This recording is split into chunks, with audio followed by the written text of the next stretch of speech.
Hi, I'm Joan Quinn, and welcome to the Beverly Hills View. Our guests today are the children of famed Beverly Hills resident, the late vocalist Mel Torme. Daisy and James Torme were born and raised in Los Angeles, went to John Thomas Dye, then moved to England, where they both continued their schooling. They came back to California to attend UCLA, and both have stories of a happy Beverly Hills childhood at places that are long gone, like Jacobo's Pizza, Off Fong's, Kate Manalini, Rudnick's, and on and on.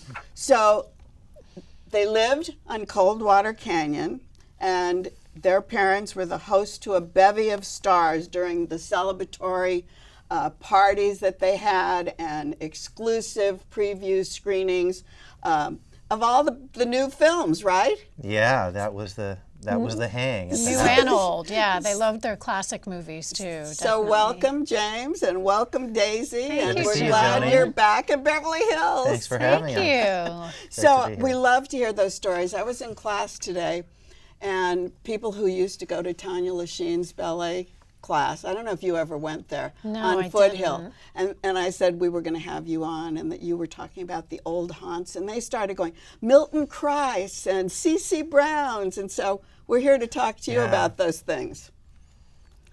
Let's start way back, before you were born. Where did your mom and dad meet each other? Oh, wow. Well, You take this one. in about February of 1965, our father was over in London doing an engagement at a place called the Cool Elephant, which was, it was there for about 9 minutes, but it was the coolest Very place in cool. London. It's very hot. I don't Princess remember Royal, all the cool cats would hang Yeah. out there. And our mom actually went to see our dad along with Johnny Dankworth, who was the great Johnny Dankworth, and his sextet. I believe it was,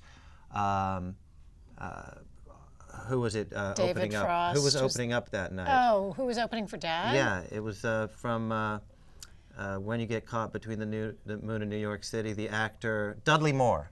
Dudley Moore was opening he for was Dad there that night. then? And Mom was there with her sort of beau of that time, which was David Frost. As in Frost Nixon. As in Frost For anybody Nixon. that Yes, needs a yes, little They had been context together for there. several years. And he had a show on TV in That's London right. at the time, right? And That's right. They went to that show together, and in the interval, you know, like in between sets, I guess Frost went to make his rounds around many of the tables, the celebrity tables. Yep.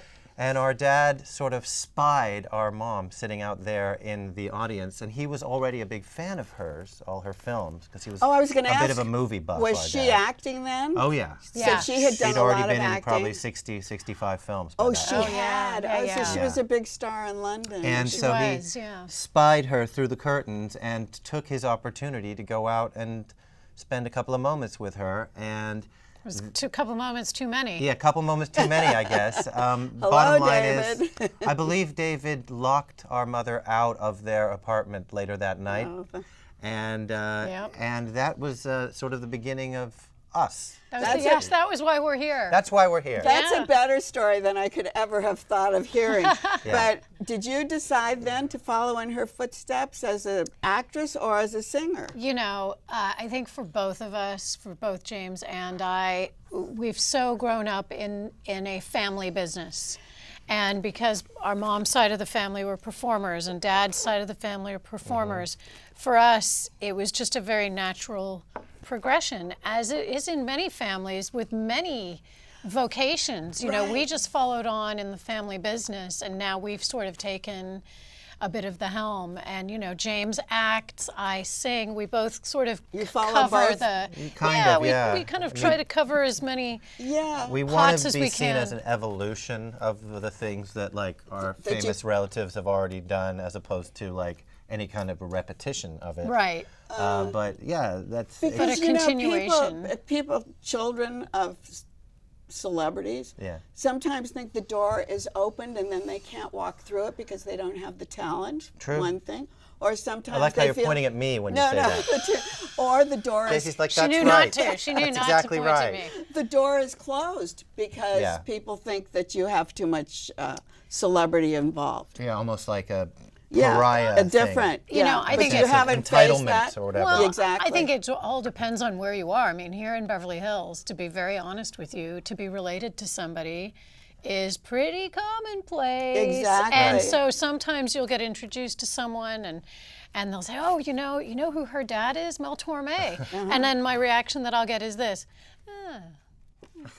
You know, like nothing, right? But like you're it's happy. nothing. Yeah. But Like it's you're nothing. happy to And- be Mel Torme's daughter. we're we're incredibly We're proud not to those be people that like shy away from that. absolutely Like not. we're the super proud of our legacy people that Very, That's what like, I twist love. our happy to be arm in the to same talk about it. sentence as of the rest of our family. Absolutely. That's what I love. Absolutely. I love that. That's kind of the way it is. But you know, we've had a sense, the two of us, in different ways, but also very similar, a sense of destiny about performing since we were both really young. Like, Which is you kind of know interesting. when it's in you. You know what I Yeah. mean? And It's the because your cloth we're cut father, from, you your know. father left when you were quite young. Well- Left the earth.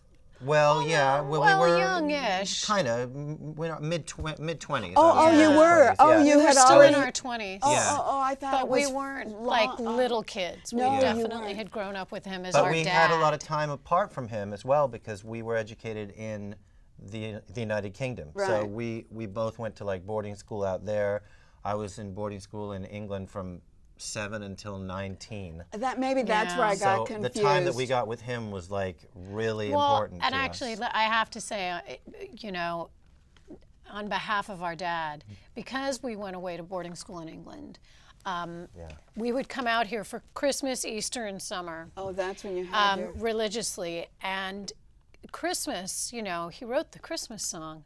He'd get a lot of offers for gigs at Christmas time, and he would But he turn didn't them take them. all down Yeah. so that he could spend time with us. We had and in the magical summer Christmases times, out here. you know, he would do the Hollywood Bowl every summer, and there was one summer we spent a great month at the Desert Inn in Vegas with Jerry Lewis, Who recently who we just recently lost. passed, which was so sad. amazing guy. But Dad turned down so many jobs To be with you. to be Oh, with yeah. He us did when that we flew out. like a Swiss watch. If we were going to have time off of school, he would turn down all kinds of things just Yeah. because that was his chance to hang to out. be with us, which you know Yeah. it bears mentioning. I think. I think it's great, and I didn't realize that you were past your teens at that Yeah, we time. were So that in makes our a big mid-20s. difference in your development with Oh, your sure. father, Yeah. with Oh, yeah. your We definitely grew up with him as our dad, no question. with Yeah. knowledge of what he did or how to do Yeah. it. And he was impressing Right, different right. dramatic and musical ideas on both of us from a very young age. Yeah, and that- I think we're Absolutely. both grateful for that. And writing his arrangements every morning, I you was know, gonna- pencil in the mouth, working Oh, yeah, on his you'd little wake up electric to that piano. going You're on. touching all the things that are so important. And I Pencil, the want to ask you Ticonderoga about pencil in the mouth. the and yellow the words, one. just a minute, and be patient. Always be patient. Just Because- a minute. Just Be a minute. patient. Just be patient. Just be patient. Let's start on Coldwater Canyon, where you came all the time, where you were born, where you were Right. grown up. Yep. We have a house picture right there. Oh, man, the old homestead. Is it still there? Yes. It is. It's in increasingly questionable shape, but it is still there. It's still Some there. people still own it, and I don't know if it's the same people who, we transferred it directly into the hands of, but We it's- talked about the parties that you had there and the screenings. Tell us a little Oh, bit gosh. about that.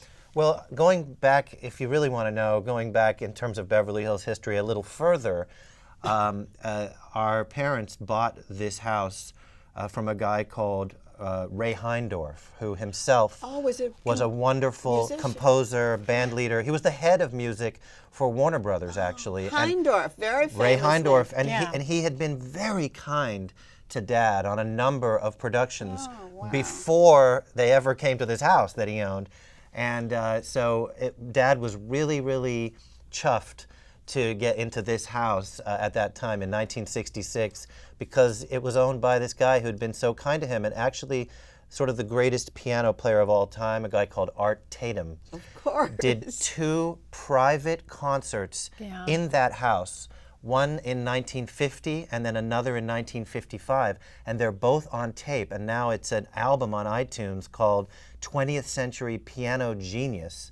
That you can buy, from our house. You can hear the acoustics. Before we were there, but you know, but he also wrote the the score for things like Streetcar Named Desire in that house. Is that so right? Before Daisy you and I got didn't there? even need what we had, which was the house with our dad growing up watching Disney movies in the private theater, which is one of the features that Ray Heindorf had put into that house. And that was Dad sort was of so happy before about. everyone had a theater in their house. Oh yeah, I mean, before they had So- screening rooms, that was very she. Like That's before why we This were was on even film, not living on, there not on under video. Dad's roof, it was already this incredible music house. So I've always put a theory down that I was picking up residual energy from that house, Really? whether or not it's- Dad was our father or not. You know, like Yeah. it was. Oh, that's really true. So it's Because got a but deep you had a history. lot of actors coming in to the Yeah. screenings because Yeah. your Oh, mom yeah. was an actress, I guess. Was she Absolutely, and of connected? course Dad too. Dad was actually an Emmy-nominated actor himself.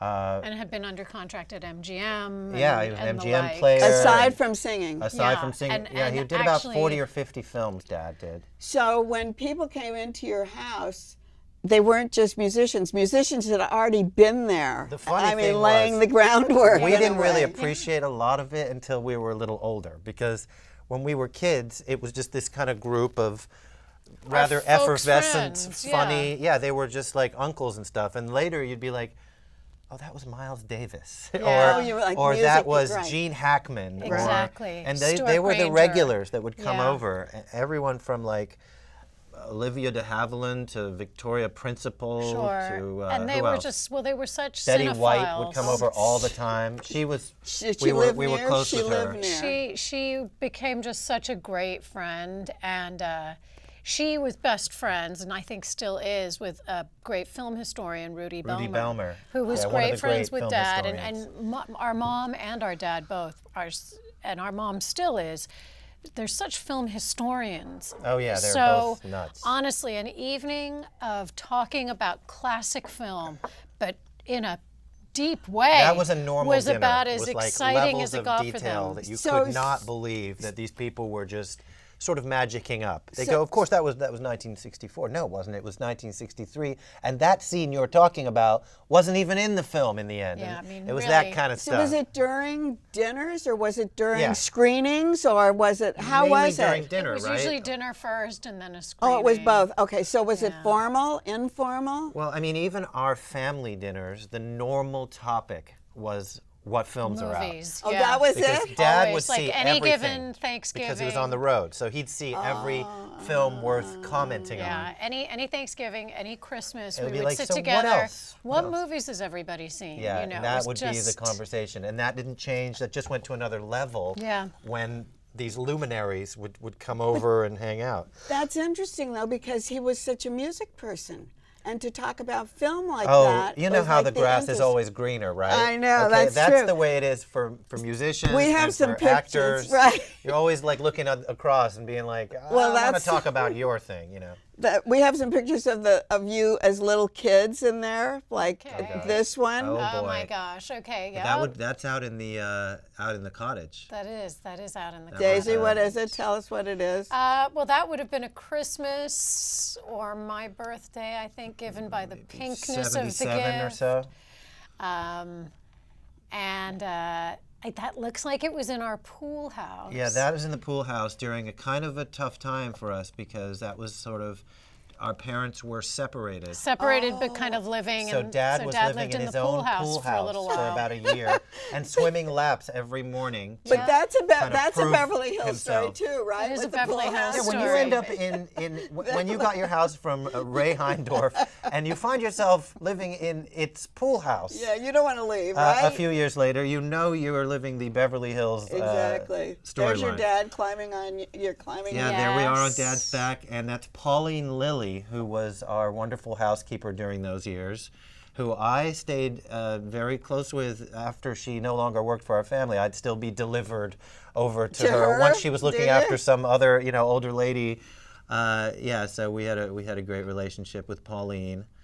And oh my, That's on Deep That's Canyon. Deep Canyon now. That's on Deep Canyon That'll Drive be with our my mom. Oh, happy 6th birthday. birthday. when I got my Schwinn Scrambler, which is still a bike that I dream of Look to this at day. you. You look so little. My little Schwinn Scrambler. Mom made that day so special. Yes, she did. So we've, for a while, you our know, we've grown parents up on a couple of had the their classic divorce. canyons. Maybe that's And what then I was Mom thinking moved of. to Deep Canyon. I see. Yeah. So I see. about a canyon over, really. A couple canyons Couple over. canyons So over. you were close enough to go back. And again. we were there at until the- we moved to England, and then we obviously weren't close at all. I Do see. you remember No, when they right. first put the Glen Center there? Oh, I remember. So when we were there was no Glen Center yet. It Oh, was I think- barely being bulldozed. Oh, I know. Up the, yeah. Yeah, where vibrato right, and all of right, that is. right. Up at the And, top of the hill. Yeah, it was a great little convenience mini mall nothing Very when mini it mall. first started. I had the butcher up there I who, think the who little had a market crush was on our there. mother and would give me the big turkey leg, to try to get, To get your my mom mom. to- Yeah. And Corey's Deli, of course. Oh, look. Corey's Deli. So this is proceeding a little further along now. There's That's our brother probably Tracy during- up there, and Daisy and I and Dad. I think that's probably during the UCLA years. Yeah, that's probably like late 80s. Well, what did you No, take at 90s. UCLA? What were you taking? We were both English majors. No music? I No. mean, I did some music classes at UCLA. That's great. Daisy is a more literate musician than I. Daisy actually took a lot of theory and stuff like that. I'm more of a musical person. Just You know like what I you mean? have an Yeah, ear? I lean on my natural ability way too much. But We showed a picture of your dad a second ago, and what venues did he sing in? well, out here it would be the Ambassador Auditorium, Royce the Hall. Ambassador Hotel. The Ambassador. Yeah. I bet the Hotel. hotel. Yeah. Okay. Yes, so there, because that was the great place to perform. It used to be, yeah. Coconut Grove, And wasn't Yeah. it? What was the other one? He'd play, when he'd go out and play. What was the name of that auditorium that he used to play at? a Oh, lot I of don't the know time? that. Do you mean here in LA? Yeah, here in LA. Does that help you?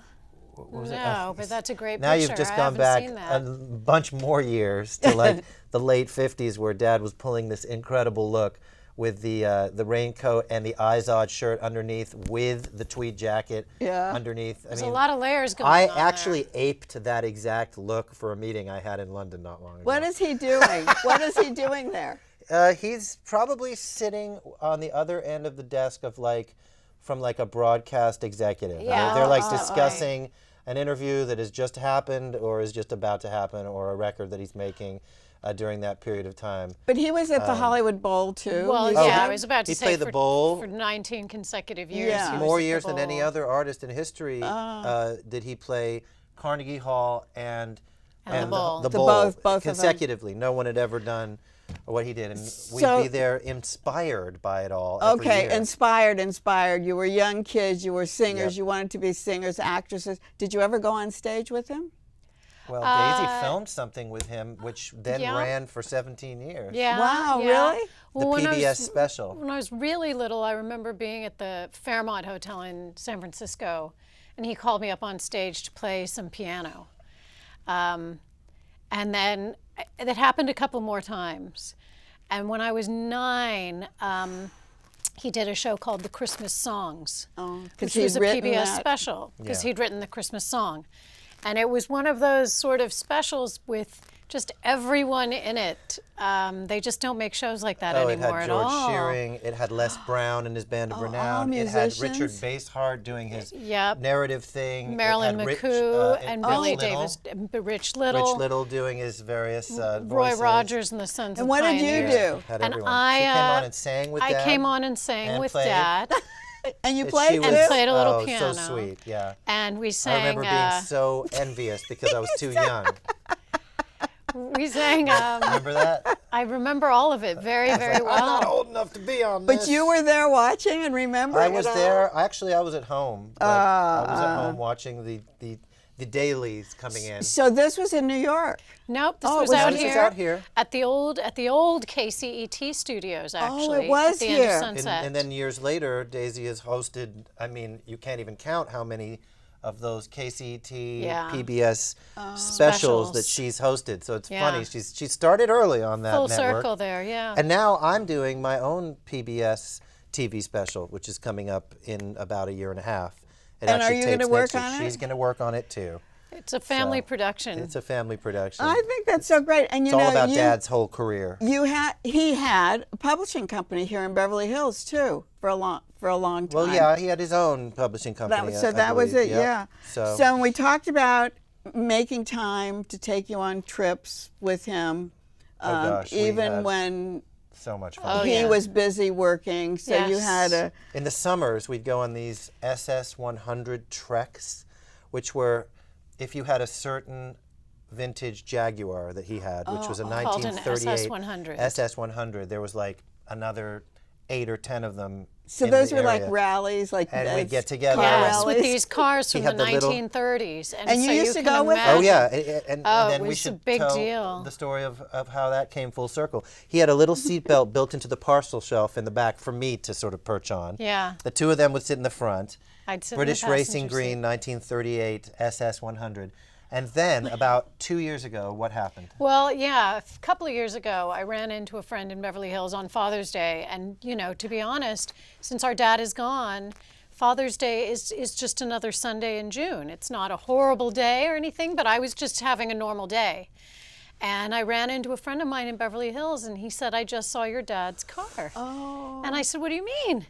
And he said, well, they do a Father's Day, like a car show on Rodeo Drive. on Rodeo. It's great. It was the And So I, concourse, thousands of the people Beverly come. Hills concourse. So I Oh, there it is. huh? There she is. There I am Perfect. with the car. And so there I was, and She suddenly sees a speck of the green paint. I from, mean, like, I started almost running a mile away and finds toward herself this running. car. Doesn't even realize she's actually running. Oh my Look, God, how did you Runs get back these to the car. pictures? That's Did the you send exact these car. pictures? I sent those in, yeah. So what happened was I pulled my phone out to take a picture of this great old friend, you know, that I hadn't seen since my dad died, and my phone had died. Oh. So I went to the Peterson Museum. It's in the Peterson tent, Museum, this car, And I said, you know, to this day. I'm Daisy Torme, and that's our car, and my phone's died, and the guys from the Peterson Museum could not have been Happier. greater. Yeah, they said anytime you want And to then, ride, you can have one. actually, I said to them, I can tell you what the license plate on this car means. And they said, please, we don't know what it means, this DAT13.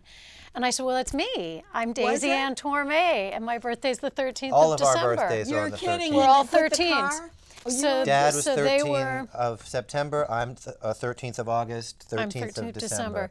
So that was our little 13 was thing. always our little code. And it was Torme just the family most number. wonderful day. And as I drove home from seeing this car, I mean, I was every emotion you can imagine.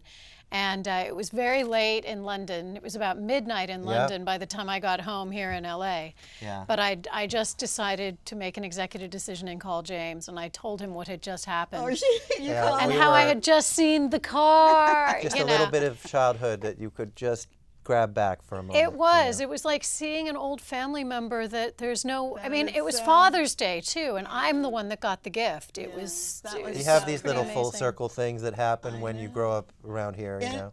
When you grow up here. Yeah. I know. That's why I'm so glad that you have these stories, because Fong's is gone. You must have gone there on Sunday nights. A million always. times. It used Yes. to be a regular haunt.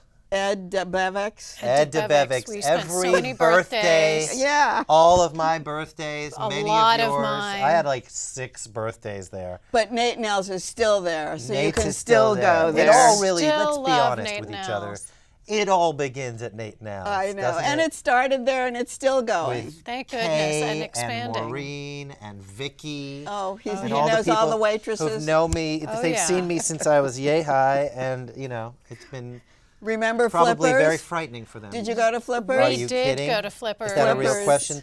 That's a great. 1978 and 9 Flippers Roller Rink Junior Roller Disco Champions. Oh, yeah, you're kidding. we were really good. I'm not gonna lie. I'd be we were wearing really my good. skates that Jessica Hancock, Herbie Hancock's my daughter, gosh. gave me my first pair of skates that I had That's to wear right. about 8 pairs of socks to put to those fill them skates in. on. Yep.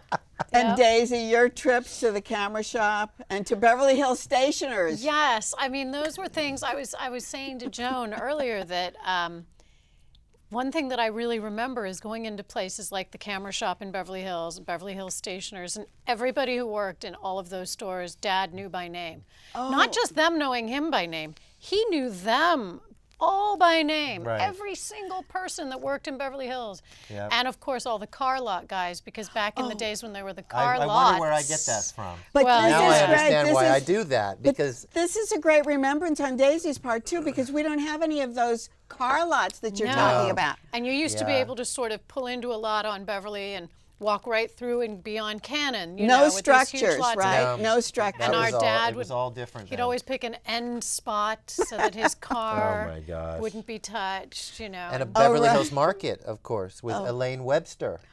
The great Elaine Webster. Who was at the cash register? That's Yes. right. I mean, I remember. she's a legend. Oh my gosh. I'd go in there, we'd sing all kinds of old songs, you know. I think we have to come back and talk about little parties you went to. So we're going to take a break, but we're going to show you this picture of James and his monkey, and he'll Oh, tell my you the goodness. story, and then we'll come back. James, tell us the story of the monkey. Oh man, talk about a Beverly Hills native.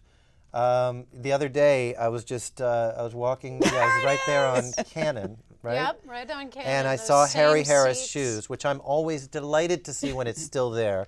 And this is a place called Harry Harris Shoes, which anyone in this area, it's a rite of passage that you got Yes. your Right. first pair of School Nikes shoes right and- there, and exactly. I got my I'll saddle never shoes forget. there. I was going to say, before your Nikes came out, you were Well, getting no, those this is- little red shoes. Right, you're right. We had the little slipper things, the plimsolls before that, for Coldwater Canyon Park preschool, Yes, which we both went yes, to. which we both went to. But yeah, so the other day I couldn't help myself. I went in. I just wanted to see the old chairs and everything. I looked up to where they used to have this figure of a monkey, this monkey that you see there, and they don't have him there anymore. Apparently, it's been years and years since they had him on display. But that used to be what I would remember. That was my buddy when I went in there. So I said, could you dig him up? And they literally went back for like 5 minutes and they found They him found like him? in the back, in one of the back storerooms, and they brought him out and we had a little reunion. See, so I got to hang out with him, take a They couple still, of selfies with the monkey, and do I they still sent blow them up to my balloons mother in there? England and said, "Do you remember this?" Oh, that's so sweet. Oh, we had the whole thing. We had the little bronze shoes and everything Oh, yeah. from there. Oh, that- because you got your shoes yeah, early we had on, the not bronze your Nikes, little right. shoes Yeah. there, and the whole They thing. used to always fill up a helium balloon for you when you left too. I hope they still do that. Oh, I and you don't used know. to I don't know if tie they it to do your that. wrist So it that wouldn't you blow wouldn't lose away, it. right? That's right. All right, we're gonna be right back Harry because Harris. they have so many more stories. Give us a minute or two.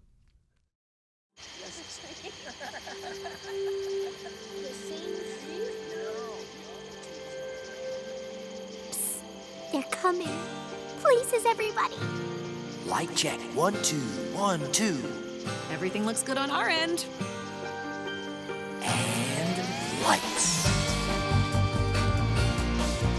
Come alive with the forest. Visit discovertheforest.org to find a forest near you. So good to see you guys. So, what's up? Oh, we finally bought a place. Holy cow. You seriously have enough saved to do that? We've been putting a little aside each month. Jeez, at the end of the month, we have nothing left to save. Yeah, I have no idea where it goes. Well, you're spending a lot on... Was it good? Oh, God. Oh, how is my account overdrawn? When it comes to financial stability, don't get left behind. Get tools and tips for saving at feedthepig.org.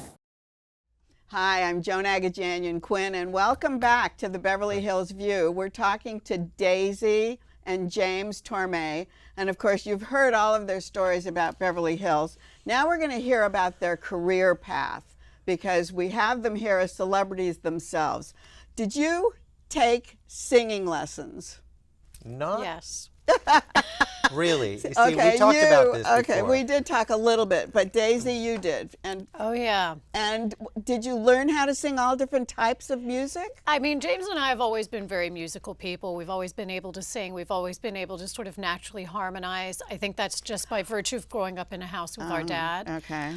When I was in high school, there was a teacher at my school who sang with the English National Opera. So I started taking singing lessons with him and started singing sort of operatically for a little while, fairly seriously. But I think we're both fairly versatile in the sort of styles that we that we can. Can you sing all in. styles? Can you sing from country to jazz? Can you sing? I'm a pretty much a utility singer if I want to be. I'm known as a crossover singer with heavy roots or roots, as our father would call them, in jazz, you know. But your dad was in jazz, right? Well, he was in jazz, but Dad also used to say that there's no such thing as a jazz singer. It's just all popular singers, just how much of an influence of jazz they have. You know what I mean? How was he influenced? Because he was known as the Velvet Fog. Right. When you say his name, they go, "Oh, the Sure. Velvet Fog." But he changed. Did he like being called that? Not particularly. He finally, think he with embraced reluctance, it later. embraced it later in his Yeah. life. But at first, it was a guy called Fred Robbins in about 1945 or 6, who was a very famous New York DJ, who gave him that moniker. And he just didn't think it was. For some reason, he didn't like it. I think it's a cool name. I do too. I've never had a problem very with it. cool. Yeah, people always say that when they hear his name because that's what they identify. But he shifted and worked with different kind of jazz musicians. Little bit. He mainly stuck to the music of his childhood, no matter whether jazz went in or out of favor. He doubled down on it. But you know, his influences were everything from about 1928 until maybe the mid-50s. And like my influences are all those same influences because I grew up as his son, right. but then everything else that's come out since. So hip-hop and everything, Stevie Wonder and Earth, Wind and Fire. But he also and Michael introduced Jackson. us to that. I mean, he introduced us to Take Steely Six Dan and things like that. Take Six and So- Earth, Wind and Fire. I mean, those were all sort of dad. So they dad all influences. dad's influences? Yeah, he literally would. So those were all I wouldn't young. say force feed us, but he would. No, but he loved them a lot, and we then fell in love with them too. But that was new music for him, Like right? he only liked a certain narrow sector of modern music, and he was very clear with us about what those things were. Okay, so you were in school. You were in boarding school. Yeah. Did that influence your life in other ways? Oh, yes. For sure. Yes? No question. Definitely. I Oh, mean, yeah. What like in which good way? and bad. Oh, good and bad. Yeah. But I mean, I always think of it as being very strict and very Pretty Victorian. yeah. Pretty strict. I mean, I think on the good side, we have incredibly close friendships because you're growing up with these people. And are they all from there now? They all live in. yeah. Most of them still live in Britain. Yeah. That's true. We have these, I mean, friendships that sort of can't be broken. I'd say for me, I'm an incredibly independent person. Because of that? I think probably Partly. mainly I mean, because no of that. question. Certainly, you know, you're sort of thrust into taking care of yourself. I mean, and also you were asking about music, like, and getting to do things in the arts. We both got a lot of chances to not only do those things, but to excel in them. There? In those environments, yeah, because the first school we both went to was very much a music and drama was. Yes. accentuated school. Very much the fine arts. Oh, it was. Oh yeah, Absolutely. you were doing, you were Lady Macbeth Yeah, in we the were summer, and in the winter you were the Yeah, and we were whatever singing in else. choirs and all of that Yeah, kind of orchestra. But it wasn't fast. It wasn't a fast life like you would have here. No, it was No. different, very different. That's We what I come mean. back here and kind of feel that detachment slightly, or at least I always would. You know, you were a little older when you first, you'd already graduated from like elementary school. Yeah. Before you went to England, whereas I was only 7. So So I it was really a got big the whole difference. I was package. 11, he was 7, but So you we went were to still school pretty here? little. Oh, you went to John We Thomas went to Dye, John right? Thomas Yeah. Dye, yeah. So did you actually decide on your career when you were in London?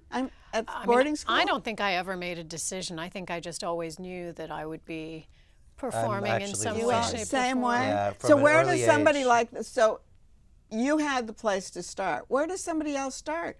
You have to decide what you can do. You have to know when you're ready. Well, you get given these opportunities in a good school, you'll get, like noticed. You'll get asked to do things. right. We were always lined up, and NG, who was Our this headmaster. wonderful Renaissance man who was also very frightening, who was our headmaster in England of the first school we went to.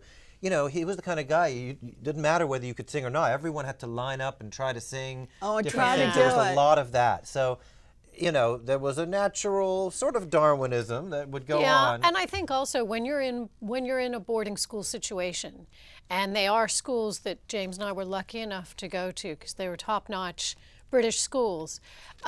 If you're doing a production, or you're learning a piece, be it a song or a piano piece or whatever, because you are living in school, what's important in school sort of becomes what's important in your whole life, because you're not going home every night and checking Facebook, and you're not going home and arguing with each other or whatever. So, you know, if you are lucky enough to be in a school production of something, that becomes pretty much your life. And sports. And sports. And I mean, we were were sports. both the- captain of many of the different teams. Yeah, we were both kind of head all-rounders boy, that head way. girl of the entire school. Can you believe that? Head of student Joan? body, let me tell you. Head. Just like a Torme should be. Because That's it it. was the American influence. Well, it was. They were interesting. Let's say it was The Brits were wanting to utilize our all-round capabilities, and at the same time, slightly churlish of it all. But Yes, you didn't. yes. But you didn't get an English accent. Oh, No, we just can turn it on and off. if we Joe. go to lunch It's after not a this, problem let at me tell you. all. But that's one very spritzer interesting. away from an English accent. So you didn't have to worry about getting an agent, did you, or did you? Oh no, listen. This is part of this double-edged sword that you're talking about. Yes, because that's what you I'm might wondering. get a door opened if Right. you're a jazz royalty or whatever else, Right. or you had famous parent of this sort or that.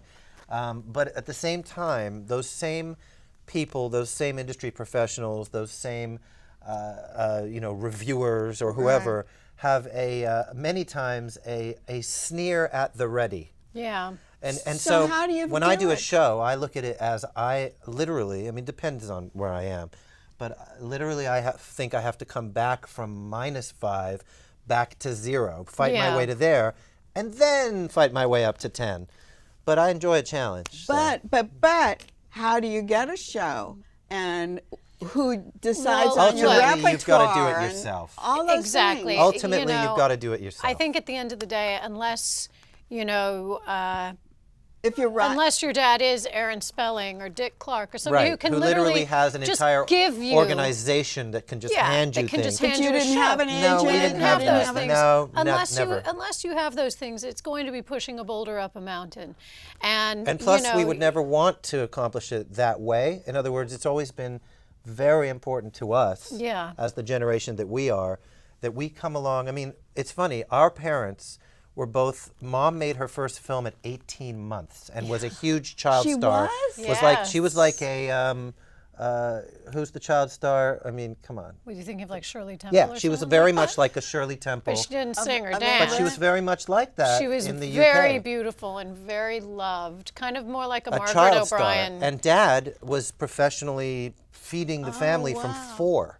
Yeah, they So were we're both- actually the first two that have had to kind of, in a way, audition into the business. But Yeah, so when they were you sort get, of both. Which we like that because we never wanted to like ride anybody into the parade. So who books your gigs? Do you go on tour? Yeah, I do. And yeah. and how do you get that I group of places to go to? Well, I have industry professionals that are sort of my partners all over the yeah, world. do they? Oh, and but bands you all know over them. the world. But you know them, I guess. I know them. Okay. Yeah. Sometimes I know somebody through whom I go. I channel through, you know. But then, if you're doing give me a tour where you've been, because you were just in England, I think. Oh yeah, I mean I'll go over and tour the sort of famous jazz clubs and different venues in the UK. All at one also, time. Also sometimes on the continent in Europe there. Yeah, I'll do. You'll stay there. I'll do several shows. I'll stay there. I'll be there for a month to 2 months. Okay, and when you get on stage, do you have a different band, or you take a band with you, or you Well, have a I group? have a lot of different bands. Okay. I have several layers of bands in some countries, you know. Do you? Yeah. Yeah, I have 2 There's bands. a trio in every port. I have like basically. 3 bands in Scotland. I have like 5 layers of band in England, So when Finland, Holland. So what things like is that. your favorite? Big band or working with a small I group? love it all. You know, I mean, I really do. They're all different types of shows, you know, but I Okay. remember them all. I love to play with a big band. You mentioned big band. Right. I love symphony shows and big band Oh, you shows do. because those are just, you know, they're very special and they're very rich. And when you get on to do your singing. Right. Do you do chatter with it? Do you introduce yourself? Of What do you course. do? Who writes that? We come from that. We In other do. words, if You we write don't, it? yeah, We of write course, it, we write our yeah. banter, but you have to work the room, of course. I want Okay. people to have laughed a little, cried a little. Right. You know what I mean? Had a moment of nostalgia. I want to get to all the apexes and have it be something that they're never going to forget. You don't want them to be so frightened as they usually are. I don't want them to be as frightened as they probably are when they first see me. But so you do your little chatter. Of course. And can you Of course. feel how the audience is reacting? Absolutely. And sometimes you need to inject, a bit more energy into And how what's do you going do on. that? Do you have somebody at the end? Do you take Little notes tricks at of the trade. Are you trying to find out all my tricks here, I Johnny? want to know, like at the end I of don't a give those out. At the end of a performance, do you have someone who's critiqued it and said, "Here are the notes. This is what you should do tomorrow night"? Honestly, again, Daisy, I know I can speak for Daisy But too. Daisy, were we you are on the last- constantly doing that to ourselves. Were you on the last tour? Actually, she does come out and see I tour come out and support whenever I possibly can, and James and I have gotten up and sang together a few you have? times. Okay. Absolutely, yeah. And so we do you write give him that notes stuff. like you didn't reach the audience? Actually, Yeah, I she do. does. I do. I'll she say, you tough? know It's just what? natural. She's tough in a good way, not as tough as Mum. It's not so much notes as thoughts. Like I'll say, I've got some thoughts about the show last night. You know, Yeah. this really worked so well. You should do Oh more yeah, of no, that. I lean on her. Or for stuff like this. You've got to let the audience have a little time to actually get that joke. Yeah, or touching whatever How it many is, times have I 'cause we come know to each your other house so well. asking you what the entire Yeah. order of events should be? I I'll show order up his with a songs piece of for him paper. a I go, lot, sis, yeah. I need you to help me order these. Yeah. But we both have the natural sense of song and that natural sense of sort of show that we come from. So I mean, it really is. That's one thing I'll say. Well, We're we good grew at up seeing like naturally hundreds of our put dad's shows. together the right pacing and the right. Yeah, because other vibe. people don't have that. Right. They have to No, depend you have on to other use people. it, right? If you That's have why it. I'm saying if you have it, because you have to know about lighting and sound, and you have to know how to read your audience. All that those stuff things. is stuff that we think Yeah. about. Do you so. play an instrument? I play very pedestrian piano. And you do But play she's it. an actual piano player. Yeah. And do you read music? A little bit. And do you? Yeah, I do. She does read. So this is we really, really should swap places. It's really interesting. And do you choose your repertoire, or I does do. she help you? You do that. I mean, I run it by sis. Oh, this is but what I want. Like, can you mainly- make arrangements? Can you do I- the arrangements? I am a natural vocal arranger. So you do it by So that. I'll do it like that, and I'll create parts and recordings, and 3 to 5 people will get behind me and sing those parts. Can you compose? So yeah, I've written a lot of songs. Oh, you have, and do you? I'm an award-winning songwriter. I do, but not like him. Are you? Are you Yeah. an award-winning Yeah. songwriter? I won Oh, the so John you do- Lennon Award for a song that I co-wrote. So when you not too long compose, ago. you compose with your mouth, with your singing, Yeah. with your. With a recording device of some kind, which Yeah. changes So through the then that- years, but now it's an iPad or an iPod.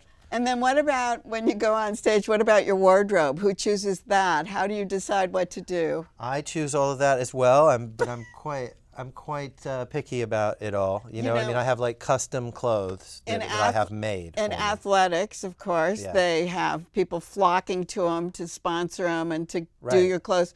Do they do that with people on stage? I mean, Absolutely. Would I've never paid Xenia a penny come to for you? any of my clothes. Oh, so they do. Yeah, I get sponsored by different clothiers, like Costume National, who sponsored me for my last Oh, that's album. great. They just Yeah, say, that's all you got to great. do is be on the cover wearing this stuff, and we'll send you several suits. So it sounded good to me. Well, because that's like part of what's going on and what should go on with Yep. someone as an entertainer like you, or an athlete, or something in that.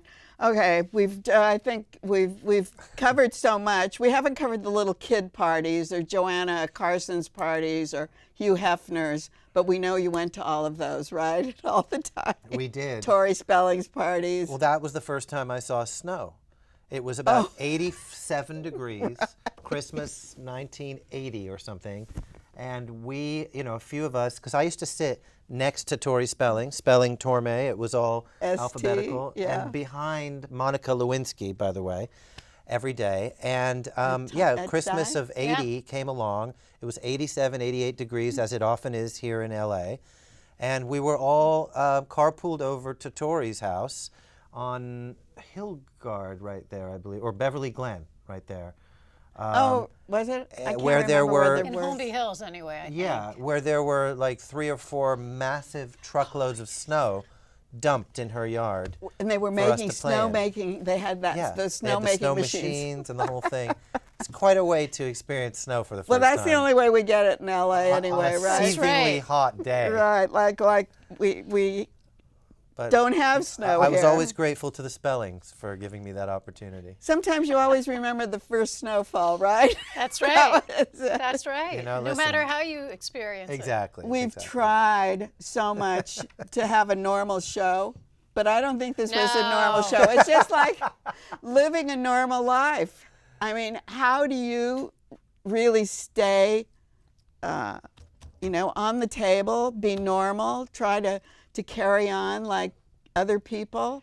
Because you've had this futile. incredible. No, I don't I'm just think kidding. I don't think that either of us are normal Right. at the end of the day, but I think we're pretty good at keeping each other fairly grounded. And grounded, that's Yeah. the To thing. be fair, a lot of people say that we are totally grounded, especially I'm when gonna say when you that. think about our background or whatever, but we kind of pride ourselves on that. On not being Our grounded?